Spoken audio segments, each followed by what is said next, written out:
Hoy día mi compañero Eina Unga y yo, Reinhard Vice, vamos a explicar el ámbito social del Perú y sobre todo las funciones del Estado y del gobierno durante esta pandemia del COVID-19. Em, lo primero que vamos a explicar es la función del Estado y el gobierno y sobre todo sus acciones y aportes durante esta pandemia del COVID-19 y cuáles son las maneras correctas en las que nosotros podemos ayudar. Una de las funciones más básicas e importantes del Estado es la de proporcionar el bien común a los ciudadanos y hacer que se ejerzan todos los derechos, mientras que la función del gobierno es la de estar a cargo del ejercicio del poder público, la administración y representación del Estado. Este tiene una división de tres poderes, que están compuestos por el poder legislativo. Este está a cargo de comprender el debate y la aprobación de reformas de la Constitución. El Ejecutivo, aquel que está formado por el presidente y es quien desarrolla las funciones del jefe. Y por último, el Judicial. Esta es la facultad estatal que permite la administración de justicia a través de la aplicación de leyes. En general se podría decir que están a cargo de aprobar leyes y administrar la justicia a través de estas. También existe la división de poderes vertical, que está compuesta por el gobierno central, regional y local. Cada uno de estos se ocupa de legislar, elaborar políticas y aprobar proyectos en la zona en la que rigen. Hablando de la situación actual, el Estado y el gobierno tienen diferentes protocolos de seguridad en casos de una emergencia sanitaria. Estos protocolos tienen que ser respetados, ya que el Estado los impone para atraer a los ciudadanos el bien común.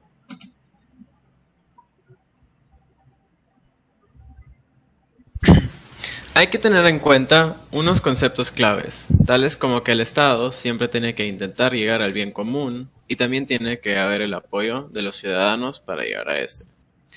El gobierno central es el conjunto de individuos e instituciones que están a cargo del ejercicio del poder público y la administración y representación del Estado, y que el Congreso es el órgano representativo de la nación y tiene como funciones principales la representación de la nación, la dación de leyes y la permanente fiscalización y control político.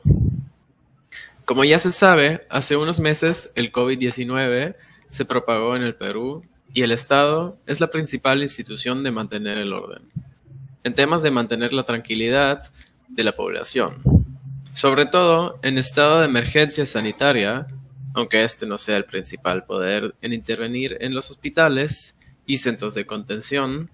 Este sí es el principal en informar a los ciudadanos y darles los mejores métodos en temas de seguridad. Los diferentes gobiernos, regional, local y central, están interviniendo en organizar la proporción de alimentos todos los ciudadanos y en la desinfección de calles. Desde el comienzo de la pandemia y llegada de los primeros infectados al Perú, el Estado ha tomado medidas para evitar que el virus se propague de manera masiva. Y ahora un video.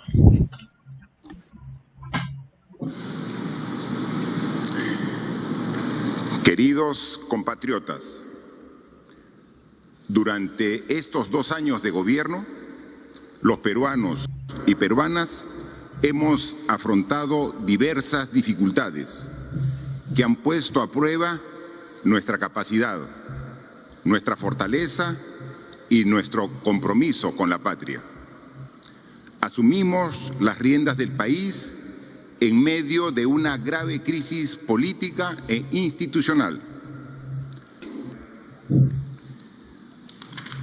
El COVID-19 se ha extendido a diversos países del mundo, lo que ha llevado a la Organización Mundial de la Salud a declarar como pandemia y a distintas naciones a adoptar medidas extremas para frenar el avance de esta enfermedad. En el Perú, a la fecha tenemos 71 casos, la mayoría de los cuales son ciudadanos que estuvieron en Europa, pero hay personas que han contraído la enfermedad dentro del territorio, es decir, tuvieron contacto con los afectados. Frente a esta situación, mi gobierno viene adoptando un conjunto de medidas para hacer frente al coronavirus. Estamos ante el riesgo de que este virus pueda extenderse en todo nuestro territorio, lo que haría más difícil aún enfrentarlo. Es por ello, luego de hacer una evaluación seria y responsable y sostener reuniones de coordinación con ministros y autoridades de los 3 niveles de gobierno, hemos aprobado en el Consejo de Ministros y de manera un decreto supremo que declara el estado de emergencia nacional por las graves circunstancias que afectan la vida de la nación a consecuencia del coronavirus. Esta medida, que tendrá una vigencia de 15 días calendario, implica el aislamiento social obligatorio de nuestra población.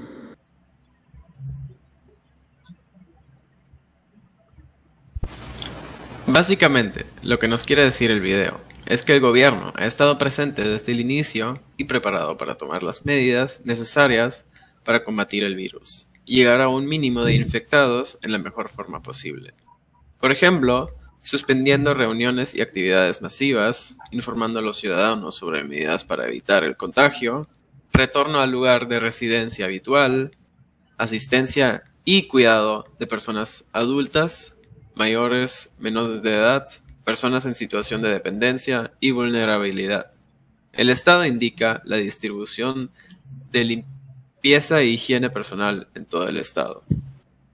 Estos datos se saben ya que se han estado documentando diferentes aportes del gobierno en los últimos meses. Por ejemplo, los gobiernos locales están cerrando tiendas y mercados para evitar que la gente se infecte, que el gobierno central está interviniendo en mercados para reducir los contagios y además que se está reduciendo el aforo de trabajadores.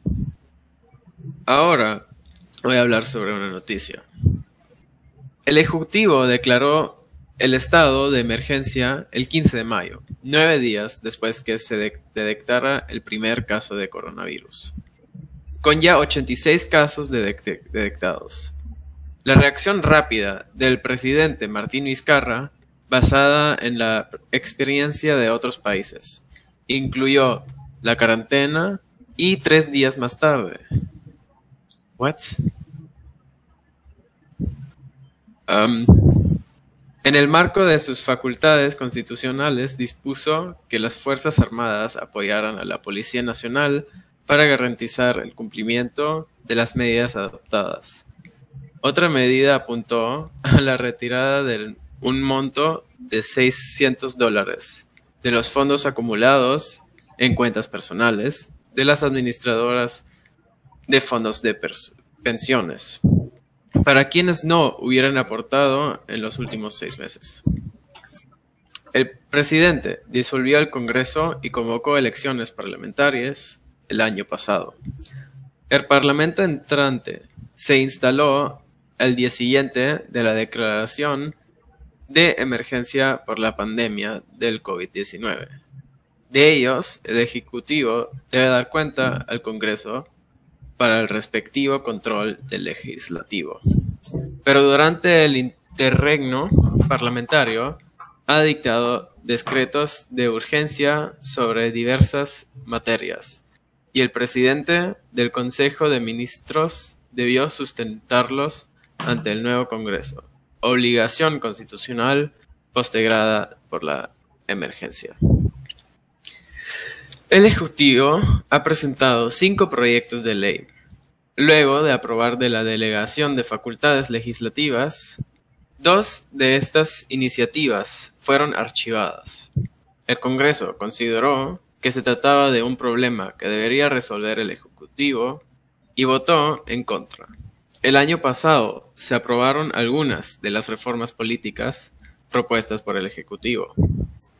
El Congreso se encuentra debatiendo la aplicación de la paridad en listas cerradas y bloqueadas. El presidente del Congreso respondió poco después, acusando al gobierno de estar fracasando en la lucha contra la pandemia, y pidió que su homólogo del Consejo de Ministros se presente de pedir el voto de confianza, obligación constitucional pendiente. Ni el presidente ni los congresistas pueden ser reelegidos próximo año. Otra noticia también informa sobre los bonos entregados a familias pobres. El Estado, para poder asistir a familias en situaciones de pobreza, pobreza extrema o riesgo de caer en ella, comenzó a donar bonos de 380 soles. Esta cantidad de dinero, aunque no sea mucho, es la necesaria para poder cumplir las necesidades básicas para una familia de bajo salario. Ahora un video.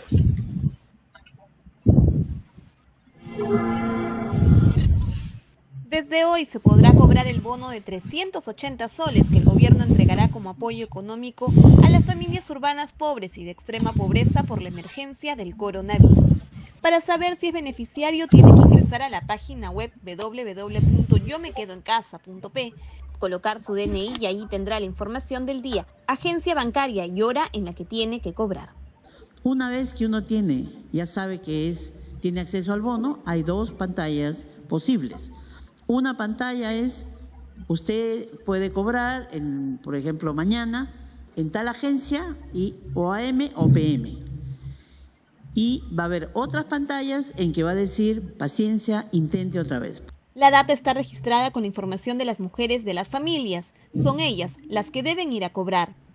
Y se ha elegido a las mujeres para que reciban el bono. Las personas autorizadas para recibir el bono en la mayor cantidad de hogares son mujeres entre 18 y 60 años. Entonces, son las mujeres de los hogares las que tienen que poner su DNI y saber dónde van a cobrar. Preste atención porque la ministra de Inclusión Social, Aurelia Luna, aconsejó ir al banco con la página impresa o con un pantallazo de la misma. Son 2.7 millones de hogares que van a cobrar. Si no hacíamos esta progresión, todas las familias, como es comprensible, irían mañana a cobrar y tendríamos aglomeraciones en los bancos. Entonces hemos hecho un cobro progresivo. La titular del sector recalcó que la información saldrá en la web con todos los datos. Si va por cuenta propia a cualquier agencia, no podrá cobrar. El cobro va a ser por ahora de lunes a viernes y la policía le dará seguridad también a las agencias. Tenemos una línea también que es la 101, donde pueden llamar para preguntar y además hemos creado en el MIDIS un correo para consultas. Si no tiene acceso a una computadora o internet, trate de pedir ayuda a un familiar cercano. Este bono, según anunció la ministra de Economía, se ampliará también en los próximos días para los independientes.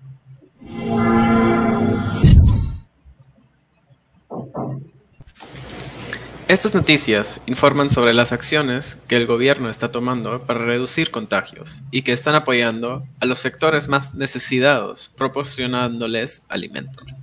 Desde nuestro punto de vista, el gobierno está tomando las medidas necesitadas para combatir el contagio, concentrándose en sectores que más lo necesitan.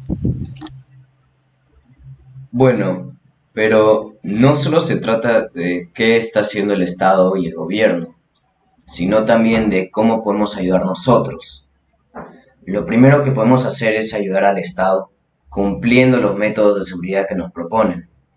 Por ejemplo, podemos ayudar quedándonos en casa o hasta donar las fundaciones de colegios estatales que lo necesiten o en general regiones pobres. No solo podemos ayudar quedándonos en casa, sino también siguiendo los métodos de seguridad, como desinfectar la comida comprada y solo salir si es necesario. Además, salir con guantes, mascarilla y lentes, ya que si no los otros métodos de seguridad no habrían servido para nada. Bueno, en conclusión, el Estado y el gobierno son los encargados principales en el tema de mantenernos informados sobre las leyes que se tienen que respetar y seguir. El Estado, al hacer que se respeten las leyes fundamentales, siempre intenta traer el bien común, pero esto tiene que ser respetado por los ciudadanos para que todo ande correcto. Además, si gran parte de la población respeta las leyes, esto servirá para tener un mejor ambiente en temas de seguridad y bienestar. Y esto apoya el hecho de que si más personas respetan, los demás harán lo mismo. En la situación actual del COVID-19, se estuvo evidenciando que el Estado y el gobierno están haciendo todo lo posible por hacer que la población esté bien, y que tenemos todo tipo de maneras para mantenernos sanos, pero por los mismos ciudadanos que no respetan los protocolos y nuevas reglas de seguridad, no es posible alcanzar este bien común, que sería que todos respeten la cuarentena y evitar la propagación masiva del virus.